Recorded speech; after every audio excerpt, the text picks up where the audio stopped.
ছোটদের সুন্দর জীবন নিশ্চিত করাই ছিল বঙ্গবন্ধুর লক্ষ্য। আজকে শিশুরাই হবে আগামী দিনের স্মার্ট বাংলাদেশের কারিগর। সমৃদ্ধ বাংলাদেশ করতে সকলকে প্রস্তুত হওয়ার আহ্বান জানিয়েছেন প্রধানমন্ত্রী শেখ হাসিনা। সকালে গোপালগঞ্জের টুঙ্গিপাড়ায় প্রাথমিক শিক্ষার্থীদের সাথে মতবিনিময়কালে এসব কথা বলেন তিনি।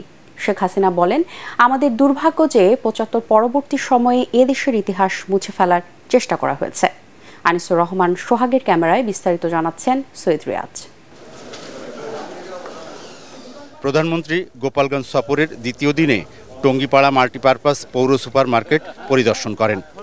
এখানে স্থানীয় রাজনৈতিক নেতা ও ব্যবসায়ীদের সাথে কুশল বিনিময় করেন তিনি।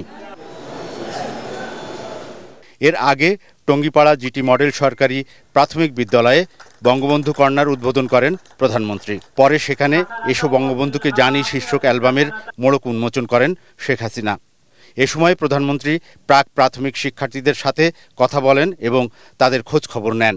এই স্কুলেই বঙ্গবন্ধু শেখ মুজিবুর রহমান ৪র্থ শ্রেণী পর্যন্ত পড়াশোনা করেছেন জানিয়ে সরকার প্রধান বলেন, ছোটদের সুন্দর জীবন নিশ্চিত করাই ছিল বঙ্গবন্ধুর লক্ষ্য। ছোটবেলা থেকে উনি বড় হয়েছিলেন এবং এরপর থেকে মানুষের জন্যই তিনি কাজ করতেন।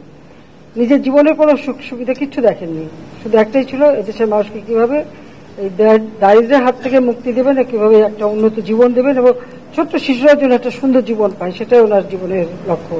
প্রধানমন্ত্রী বলেন, ৭৫ পরবর্তী যে ইতিহাস মুছে ফেলার চেষ্টা হয়েছিল সেটা সবার জানা উচিত। তিনি বলেন, মানুষের জানা উচিত কিভাবে বাংলাদেশের স্বাধীনতা এসেছে। ইতিহাসকে তুলে ধরা ছবির মাধ্যমে, ছবিতে আসলে কথা বলে এবং ইতিহাস জানার সুযোগ ছোট শিশুরা সুযোগ পাচ্ছে, সেটা করার জন্য আমি সত্যি আন্তরিক ধন্যবাদ জানাচ্ছি। তোমার লেখাপড়া শিখে বড় হও, কারণ স্মার্ট বাংলাদেশ গড়ে তুলবো। সেই বাংলাদেশে তো তোমরাই হবে আসল স্মার্ট, যা দেশ চালাবে, তাই না? তোমাদের মাঝ থেকে হয়ে আসবে আমার তো প্রধানমন্ত্রী, মন্ত্রী, বড় বড় জায়গায় যাবে, গবেষণা করবে, বিজ্ঞানী হবে। আমরা একসময় চাঁদেও যাব, কোনো চিন্তা নাই। কাজে সবাইকে সেই এখন থেকে সেভাবে প্রস্তুতি নিতে হবে, পড়াশোনা করতে হবে। দেশের উন্নয়ন অব্যাহত রাখতে স্বাধীনতা বিরোধীদের চক্রান্তের বিরুদ্ধে সকলকে সচেতন থাকারও আহ্বান জানান সরকার প্রধান।